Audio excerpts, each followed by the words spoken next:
একটা লোক দুর্বল, সে নষ্ট খাইছে এই জন্য দুর্বল, কারণ খাবার তাকে দুর্বল করে, খাবার তাকে শক্তিশালী করে। তাহলে যে তৈব খায় সে শক্তিশালী, আর যে নোংরা খায়, খবিশ খাবার খায়, সে দুর্বল হবে। বুঝলেন না কথা? কেন? 80 ভাগ খাবার থেকে ধরেন বিল্ডিংটা দুর্বল হবে যদি আমি র মেটেরিয়ালস, ইট, বালু, সিমেন্ট যা আছে সব নষ্ট দিয়ে মনে করেন বানাইছি। মনে করেন যে দিছি একজনরে বানাইতে, হ্যাঁ কি করছে, টাকা মাইরা দিয়া সব মনে করেন যে কম দামি দিয়া সব বানাইছে আর কি। রড দিছে, যত সুতা লাগে আসছে কম সুতা দিছে আর কি, বুঝছেন? নাহলে রডের বদলে বাঁশ দিয়ে দিছে আর কি, কথার কথা আর কি। তা এখন বিল্ডিংটা মজবুত হবে যত র মেটেরিয়াল যত মজবুত খাঁটি হবে, তাই না? ঠিক কিনা? তাহলে আপনিও তো তাই। এ ভাই, আপনি কি, আপনি খাবার দ্বারা আপনার গঠন হয় না? বলেন। এটা লোক দুর্ভিক্ষে পড়ে গেছে, দেখবেন তো দুর্ভিক্ষে কঙ্কাল হয়ে গেছে, কেন? খাইতে পায় না। তো গঠন হবে কেমনে ভাই? খাইতে না পারলে গঠন হবে? হবে? এটা সম্ভব না। তা না খায় কি হবে? একেবারে শেষ হয়ে যাবে, এক সময় হবে না, দুর্বল হয়ে যাবে না? দেখছেন না দুর্ভিক্ষে, দেখেন না একেবারে কঙ্কাল হয়ে গেছে, তাও কিন্তু মরে না। ওমা, মরা অনেক পরে। না খাইয়া কঙ্কাল, মনে হয় যে হাইটে বেড়াইতেছে, আস্তা কঙ্কাল, জীবন্ত কঙ্কাল, খালি আছে চামড়ার হাড্ডি, আর কিচ্ছু নাই। দেখছেন এরকম? দেখছেন? বাট মরে নাই, হাঁটে, তাও হাঁটে। আর আপনাকে এত বড় বড় বুড়ি, আপনারা হাঁটতে পারেন না। তাহলে আপনাদের ভিতরে শেখানো হয়েছে কি জানেন? বেশি খাইতে হবে, বারবার খাইতে হবে। সবাই যে ডাক্তারে গেছে গেলে 6 বেলা খাইতে হবে, যেখানেই যান বারবার খাইতে হবে, বেশি বেশি খাইতে হবে। এই একবেলা খাবার মিস করলে আপনি মরে যাবেন। অথচ দেখেন দুর্ভিক্ষে তাই মরে নাই, না খাইয়া কঙ্কাল হইয়া হেটাও মরে নাই। আর ডেটা কি বলে? একটা লোক যদি পানাহার, কোনো পানীয় না খায়, তাও 7 দিন অন্তত লাগবে মরতে, মানে নর্মাল একটা মানুষ। আর মোটা হইলে তো আরও দেরি আছে।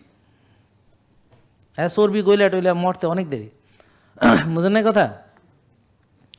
আর যদি সে মনে করেন পানি খায়, শুধু শুধু পানি খায়, তাইলে 1.5-2 মাস, এমনকি আরও অনেক দিন বাঁচারও হিস্ট্রি আছে, যে শুধু পানি খায়।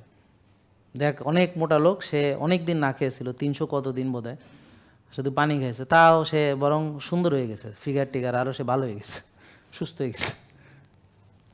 বুঝতে পারছেন? দেখেন, বোঝেন কি না? এটা বুঝতে হবে ভাই, নাহলে লাভ নাই। এখানে আসছেন যে এটা না বুঝলে কিন্তু লাভ নাই।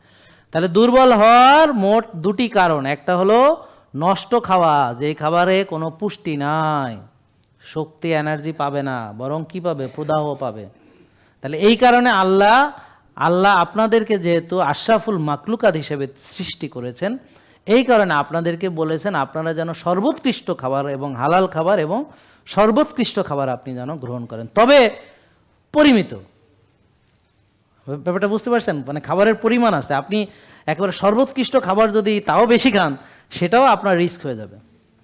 দেখেন, বোঝেন কিনা আমার কথা? কি বুঝতে পারতেছেন? এই কথাগুলো বুঝলে আপনার হয়ে যাবে, সমাধান এখানেই আছে। তাহলে এখন যদি বলেন আমি শক্তি বাড়াইতে চাই, কি করতে হবে? ভাই সোজা জিনিস, শক্তিশালী খাবেন, শক্তি চর্চা করবেন, আর 8 ঘন্টা ঘুমাইবেন। কারণ বিশ্রামও শক্তির পার্ট। যারা রাত জাগে ওদেরও শক্তি চলে যায়।